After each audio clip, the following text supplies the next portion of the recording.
Happy Saturday, everybody, and welcome to the latest edition of the ManCaveMorons podcast. Um, got a big topic to get into today. We're just coming off from the All-Star break for the NBA.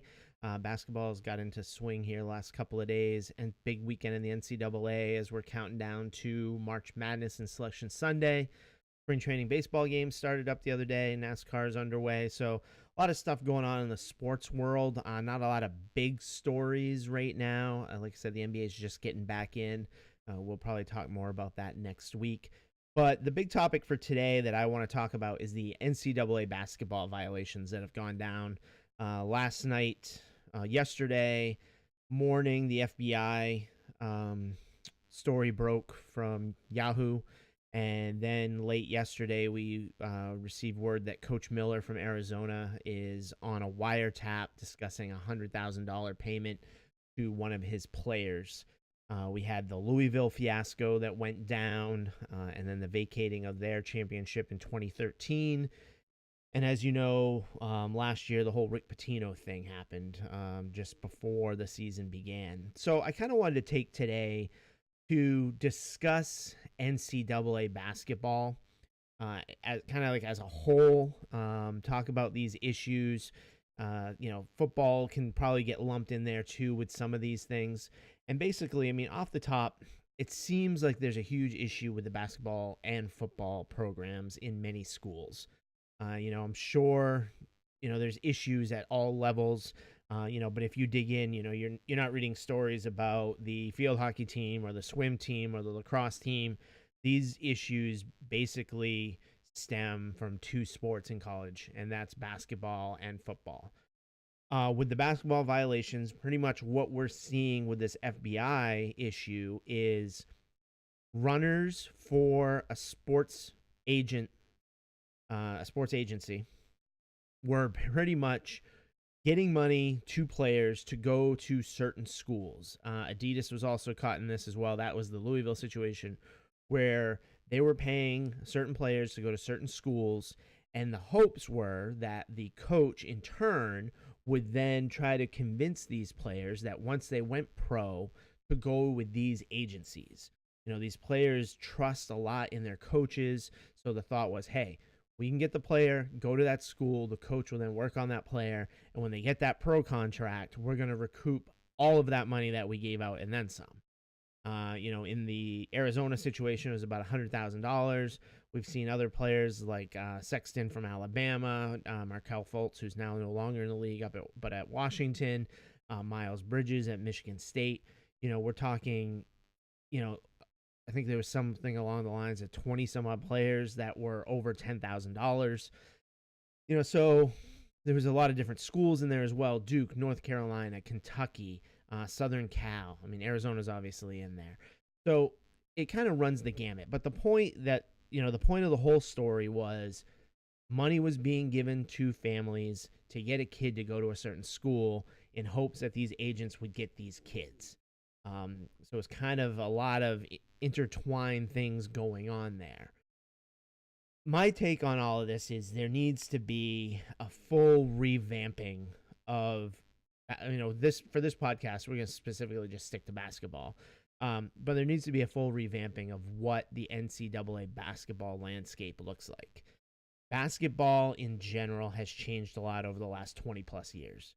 When I was younger, kids, they were high school powerhouses, the DeMathas of the world. And kids went to high school for 4 years. And if either they needed some seasoning on the grades or on the court, they would go to a prep school, a PG year, post-grad year. In Maine, we had MCI, Maine Central Institute, where guys of the likes of Sherman Douglas, Ramil Robinson went there, and they got their grades to where they needed to be. They were playing a little higher level competition, and that was kind of the stepping stone for them to get into a D1 school. Now there's just multifaceted levels of youth basketball. And at the bottom of that food chain really is your high school team.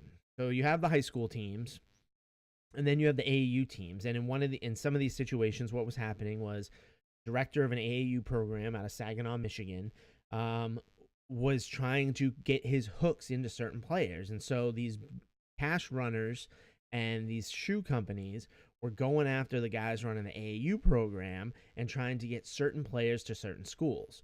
So now we add that level. We got the AAU level. And in the AAU level, we've got sneaker deals, right? So it's not just your run-of-the-mill local AAU team. Now we have AAU teams who are elite level AAU teams who tour all over the country to play in these tournaments. And a lot of these teams are sponsored by a shoe company. So you'll have an Adidas team, an Under Armour team, a Nike team, and everything is taken care of.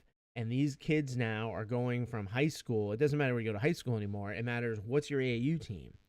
And so they're going to these AAU teams, and these teams, again, are traveling all over the country. Now, the other step on top of this is now we have kids who are reclassifying and going to prep school.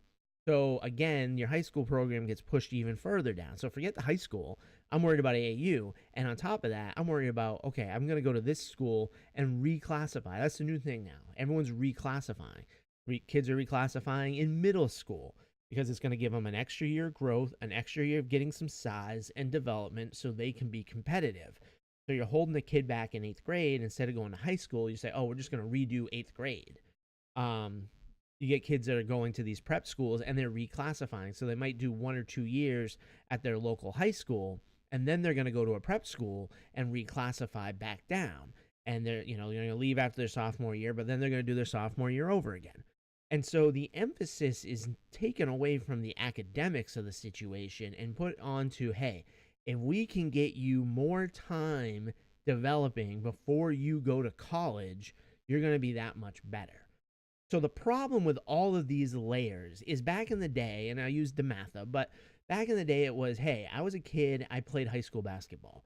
My basketball coach would insulate me, right? That was kind of the mindset. We've all seen the stories. We've heard the wonderful stories about these coaches protecting their kids, protecting the programs, hangers on, people just trying to get a piece of the action. And when it was just a high school and a high school coach, it was very easy to do. Now you add the layer of AAU.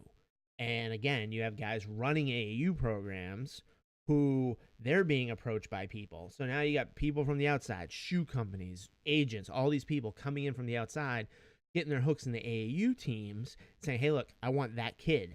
I want that kid to go to this school. We want him to work with this agent.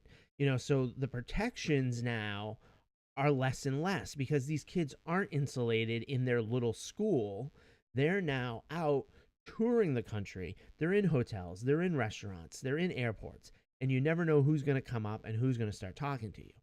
So it starts at an early age where these kids are being geared and pushed in the direction of your on-court performance is all that matters, and we're going to get you in the best situation that's going to help you get seen to the next step. So that's one piece of this whole thing. The youth basketball dynamic has changed so much over the last 20 years. So that's step one. Is that going to change? I have no idea. I don't think, the AAU circuit and the prep circuit, especially in the Northeast, is huge, and I don't see that really going away. So you go from that step, that's the kid. Now you get to the second step here with these schools. The schools want to win. There's a lot of pressure on coaches. There's pressure on the schools. So the schools get a ton of revenue. Money's going to be coming in. They come in from the tournaments. They come in from the TV sponsorships. Everything that's going on, tons of revenue coming into the programs. And you want to have a winning program. So what do? You got to pay the coach a lot of money. That's why the Patinos, the Caliperis, guys like this are making bank because they're putting a winning product on. And as long as you continue to put a good product on the court, the CBSs, the Fox Sports ones, the ESPNs of the world are going to continue to pay the money. And they're gonna sell advertising dollars like crazy, and on top of that, the NCAA is making a ton of money. So that's the third prong here. So we got the players being approached at an early age.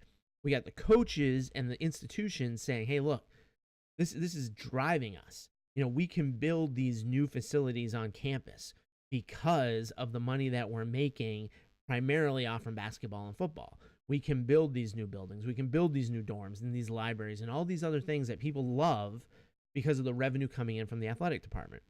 The third prong is the NCAA itself. They're making money hand over fist, and they are a nonprofit organization, ironically enough.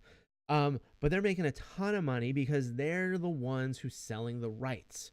And again, I go back to that: the CBSs, the FS1s, the ESPNs of the world. So when news stories like this come out, you got to be careful because you don't see ESPN getting overly aggressive on this story. I heard Jay Billis, a clip from Jay Billis on the news this morning, and Jay Billis is basically, and Jay Billis is a guy who, is well respected. He's a guy for years who's been saying, players should probably be making some money. He's a articulate, well-respected individual in the college sports world. But he's rushing out and saying, well, we got to be careful. We got to be careful to assume that these coaches know everything that's going on. And they might not know what's going on in these levels. So you get that tempered feeling from a Jay Billis. Dick Vitale the same way. So these media outlets are making a ton of money from the NCAA programming. So they're going to be a little hesitant to start throwing people under the bus and to start coming out here and railing against certain things. And it's unfortunate. It's unfortunate that they do because they have the platform to really blow this thing up.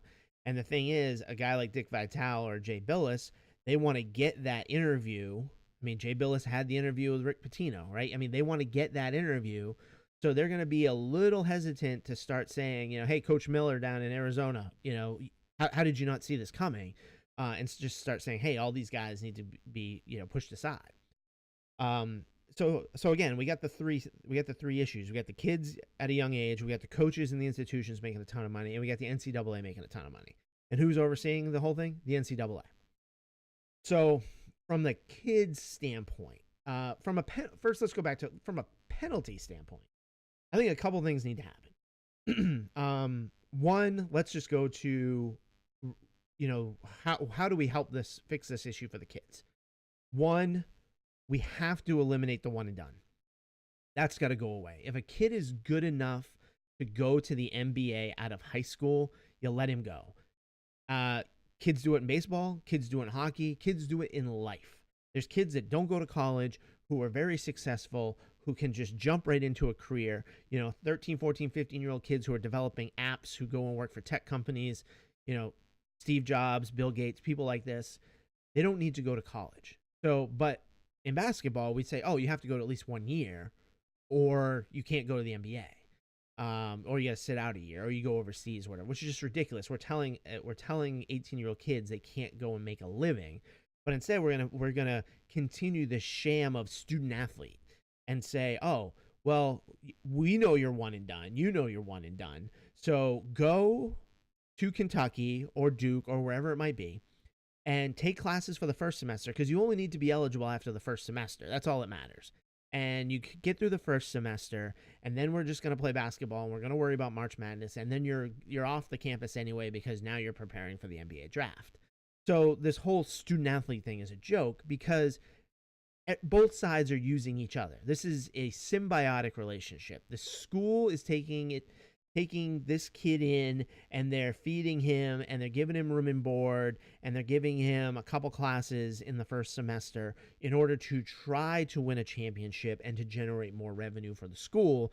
The kid, in turn, is getting all this stuff for free, getting the gear, getting the room and board, getting flown all around the country, playing in these games, and now is honing his skills because he's going to the NBA next year.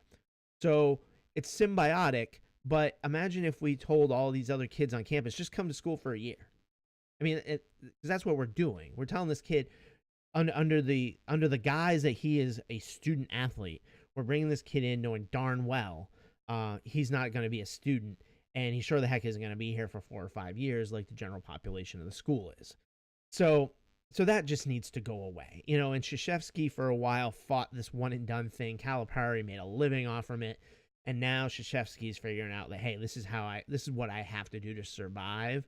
So why don't we just remove that completely and say, hey, look, Zion, you're good enough. You don't have to go to Duke. Just go to declare for the NBA draft, because it's ridiculous that we hold these kids back.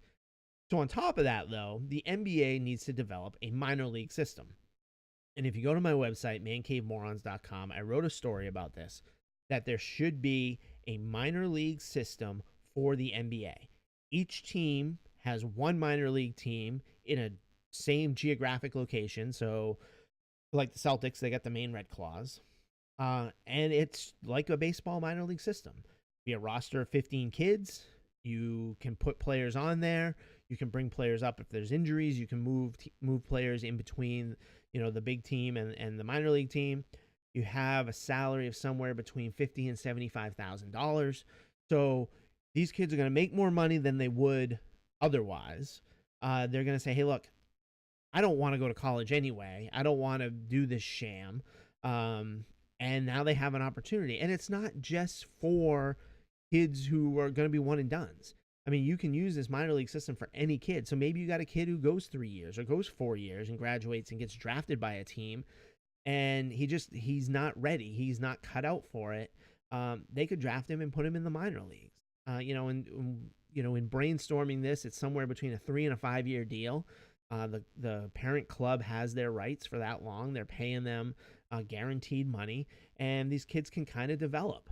And it's another opportunity instead of perpetuating this thing as college basketball. Give these kids an opportunity to go to a minor league. They're going to work in the system. They're going to get to know the coaches. They're going to get bigger and stronger. They're going to be in the weight room. They're going to develop and grow, and potentially would have a place in the NBA. I mean, currently the NBA has 2 rounds. There's 60 kids that get drafted. I say kids, but 60 players that get drafted in the NBA draft. There's not 60 players from every year coming into the league. So a lot of people get drafted and they go to the G League, see if they can make it there, or they'll go overseas, or they just go away. I mean, those second round contracts are not guaranteed. So here we could create a league where we can draft. We can have 2 or 3 rounds of a draft. We can put kids in a minor league system where they're getting a paycheck. They're on a team. They're working out. They're continuing to hone their basketball skills. They're not just sent off and discarded. It's like, well, we have 2 second-round picks. We got to take somebody, and these kids are never going to make the team. So let's look at a minor league system. Get rid of the sham of the one and done. Let these kids go directly if they can, and create a minor league system to capture some of these kids. So doing that obviously isn't going to eliminate all the drama that goes on. But by doing that, we let those kids who are the high level kids, the 1% of the 1%, we let them go. They're now going to go in the NBA, and we're not going to, there's not going to be a fighting. Markelle Fultz probably would have went. Zion would have went this year. Ben Simmons, guys like that just would have went. They would have went to the NBA, and that's the way it should be done. And now, because a lot of people are concerned, well, kids get drafted out of high school, now they can't go to college to play if they don't make a team. Well, now we put a minor league system in place that says, hey, look, I'm going to draft this kid out of high school. I'm going to retain his rights for 3 to 5 years, and we're going to put him in the minor leagues. He's going to develop and grow. I mean, Jermaine O'Neal is a prime example. The Trailblazers drafted him right out of high school, and he didn't develop that quickly. And so they're looking at him at the end of his rookie deal, and they're like, what do we do here? He goes off to Indiana and actually has a pretty decent career. But they were kind of stuck because now they had a 21-year-old kid who was at the end of a rookie contract who wasn't developing the way they hoped. What do? This way, now you can draft those kids, develop them, have them in your system, bring them up to play some games, and just kind of see what happens there. So that's one aspect of how to fix it from the player standpoint. From the sanctions standpoint and the penalty standpoint, I think this needs a huge overhaul. What happened at Louisville makes no sense to me. So Louisville clearly had some infractions, and Pitino, who has no business being in the league anymore, clearly knew what was going on. I don't buy this, to Billis's point, I don't buy this whole, the coach doesn't always know what's going on. If you're a coach of a major program and a top level recruit comes into your school, you know how that happened. You were either working the phones, something happened where this kid comes to your school. This isn't a situation where you're sitting around and you're like, oh, geez, this guy's a rival's #1 overall, and he decided to come here? Holy cow, that's amazing. How did that happen? You know how this stuff happens. So Rick Pitino, I'm not buying the BS. He knew what was going on under his nose. Now, do the coaches might not know what goes on in a dorm room on a Friday night, in September? That's possible. I'll give them the benefit of the doubt there. But if there's full-blown, strip club action and cash for play and, a lot of these things, the coaches know. So I'm not buying this line. So, but what do you do from a sanction standpoint? What do you do from a disciplinarian standpoint here? Vacating a championship, again, means nothing. You're not really hurting anybody. Everyone saw the games. Everyone watched the tournament. The player, you're hurting players who are legitimately on that team. But at the end of the day, you're really not hurting the institution. And a lot of times what happens in these sanctions, we saw it with Miami football. We've seen it in other programs. What happens is the team itself and the current players really pay the price. So the kids that are doing things the right way, the kids that want to go there legitimately, they're the ones that are paying the price for bad apples years back when that shouldn't be the case. So I think two things from a disciplinarian standpoint. One, financially, you go after the schools. You hit them in the wallet. You hit them where it's going to hurt. And I'm talking millions of dollars in fines. Not a couple $100,000, millions of dollars in fines. Go after them. Coaches and coaching staff, you got to go after them. You're never coaching again. If Coach Miller at Arizona is on a wiretap saying we need $100,000 to get this kid here, he is never coaching again. The NCAA should step in and say your livelihood as a coach in college basketball is done. Because these coaches are making millions and millions of dollars to win, it's worth it for them to do this. And what you have to do is have the threat of, I'm going to lose my job and never be able to coach again. And the same thing spreads down through the whole coaching ranks. If you have an assistant coach who's out there and running wild, like it's the Wild Wild West on your campus and throwing parties, and he gets busted, he's not coaching ever again. I think we need to put the fear in the coaches that, look, you got to rein in your programs or you're done. And maybe it doesn't affect the guys, the Caliparis and the Patinos and some of these guys who have been around a long time. But, if I'm a Shaka Smart at Texas, I went from VCU where I had a heck of a run. I'm now at Texas. I'm getting into the prime years of my coaching life. And if I know, and I'm sitting in an NCAA boardroom with all the coaches in America, and they're standing up there and say, here's rule number 1. If we catch you violating any of these things, you're done. Death penalty for the coach. Go to the NBA, pull a Pete Carroll, do whatever you want, but you will not coach in college athletics again.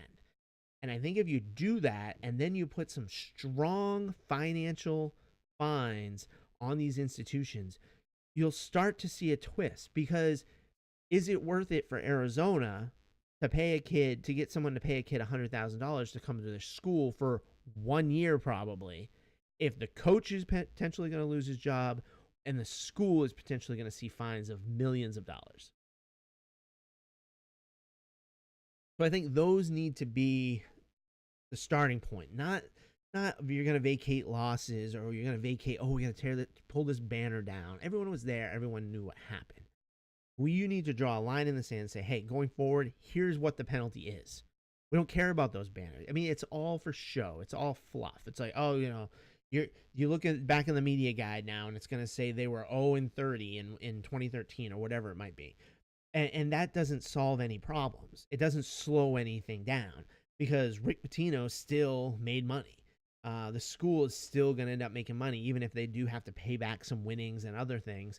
You have to really hit these guys with millions of dollars, and for coaches, it's millions of dollars because, if you're a coach who's making $2, $3, $4, $5 million, And now the NCAA comes in and says, nope, sorry, you're done.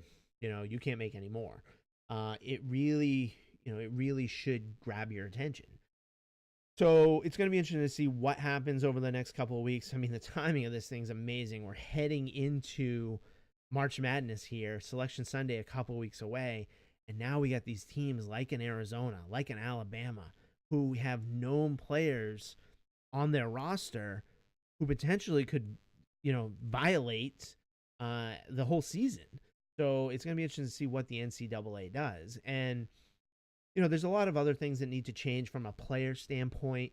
We really need to reevaluate a player's ability to make money while they're in college. If you look at this whole athlete thing, any other student can make money.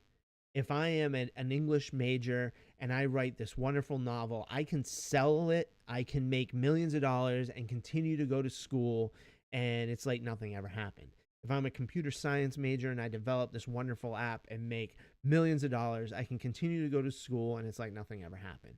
If I am a basketball player and I want to sell my autograph for $30, I violated something. I'm going to lose my eligibility and I'm all over the place and it's a black eye for everybody. That mindset really needs to change. I understand the concern of wanting everything in the recruiting process to be above board. You don't want an Alabama going into someone's house and saying, hey, look, here's the checkbook. What is it going to take for you to come to Alabama? I get that. But once you've recruited a kid and he's in your system, that kid should be able to earn a buck. And if that means, you're in Tuscaloosa and the local Audi dealership wants, the quarterback and the running back to come down on Saturday and make an appearance at the dealership and meet and greet, and they're going to give you a couple $100 to do it, should be fine. You should be able to sell your autograph. You should be able to sell your likeness and make a few dollars. Now, if the NCAA wants to come in and say, hey, we don't want a huge disparity. We want to cap this because, again, you could say, well, Alabama's giving these kids once they're in there $5,000, but Michigan State's only giving them, $1,000. Come down to Alabama. Again, I want everything above board in the recruiting process, but once they get there, there needs to be a better understanding and just some more common sense to say, hey, look, these kids are still kids. They're still supposed to be students, and they're not treated like any other student on campus. Like I said before, another student on campus who's not an athlete can go out and make a living. They can go out and make some money on the side so they can go out and have a date and take someone out and buy some pizza and do some other things. But an athlete is not allowed to do those things. And I don't want them getting paid per se. I think there's a lot of value in getting a free education. There's a lot of value in getting to travel across the country and stay at these places and play in these games. There's a lot of value to the individual. There's a lot of networking and a lot of connections that get made. There's value to that. So there shouldn't, I'm not saying we pay them, but what I'm saying is every other student on that campus can do things that the student athlete can't do. So I think those things need to be changed and reevaluated. The NCAA is very arcane in the way they handle things and the way they conduct their business. If the NCAA wants to fix things and they're worried about a family member getting a plane ticket, well, the NCAA should have a fund. And if your kid is going to a bowl game, then the NCAA, who makes money hand over fist, you should be able to supply airline tickets to immediate family members so they can go out and go see a game, or they can go to a tournament site and do whatever. If you're worried about, a booster paying, for someone's mother to come to a game, the NCAA set up a fund, set up a program, but again, that's, those are things that we could talk about forever. But I think, again, there's a lot of things that need to be reviewed and evaluated. The way the youth basketball landscape nowadays and the people that are networking in there and trying to get in front of people, the coaches and the schools and the amount of money that they're making. I don't want to take the money out of it. I think it's great. I love college sports. I'm a huge sports fan in general. Obviously, it's why I do this podcast. Um, but I don't want to see it get to the point where we're talking about we have to kill college basketball. We have to kill college football because it's just become such a, you know, a driver of bad things happening on campuses and bad things happening at these schools. And to be honest with you, the schools don't want to lose them. The NCAA definitely doesn't want to lose them because they're cash cows. So how can we tweak things a little bit to make sure stuff like this doesn't happen? And how can we put in disciplinary efforts to say, hey, look, if this does happen, we're cutting you down. We're not going to let this continue to go on. So it's going to be interesting again to see how this progresses over the next couple of weeks. But this is something that's been brewing for a while. I mean, there's always been stories and sanctions, and I think Jay Williams on Game Day or one of the college games this week said, there's a reason why movies like Blue Chips and He Got Game were made. There's some validity to these. So how can we really hone in on it? Is it? I've had a thought in the past. The NCAA with all of its money, do you hire a team of people and someone is at each school and their whole job is to monitor the recruiting process and to monitor what's going on in the athletic department, and they report back to the NCAA. I don't know if you have to go that far, but maybe you do have to get someone on campus who's unbiased, who's affiliated with the NCAA to kind of monitor these things. Hey, why is this kid all of a sudden here? What's this kid doing? And not like private investigator work, but just kind of a little more digging and insight and details into what's happening. So that's kind of my take on it. I think there's a lot of dirty hands involved. There's a lot of money involved. So instead of killing the goose that's laying the golden egg, how can we revamp this a little bit and create an atmosphere where, hey, you're going to get disciplined, and hopefully by having strong discipline, you eliminate some of the unscrupulous activity, and also going after some of those guys. Hey, if you're an agent and you get busted, you're done, shutting you down. So again, we need to figure out a way to enforce some stiffer fines and stiffer penalties and hopefully slow this down. So that was a big story this week that I really wanted to take some time and touch on. Next week, we'll get into the first full weekend of the NBA coming back off the All-Star break. Tiger made the cut this week, so we're going to have a tournament with Tiger in it. It'll be interesting to see how he plays on the weekend, and then some big college basketball games. So enjoy your day, enjoy your weekend, enjoy the podcast. We'll be back at the beginning of next week with some more details. And as always, share this with friends and family, share this with coworkers, push this out wherever you can. We want more and more people getting eyes and ears on the Man Cave Morons podcast. Have a great weekend, everybody.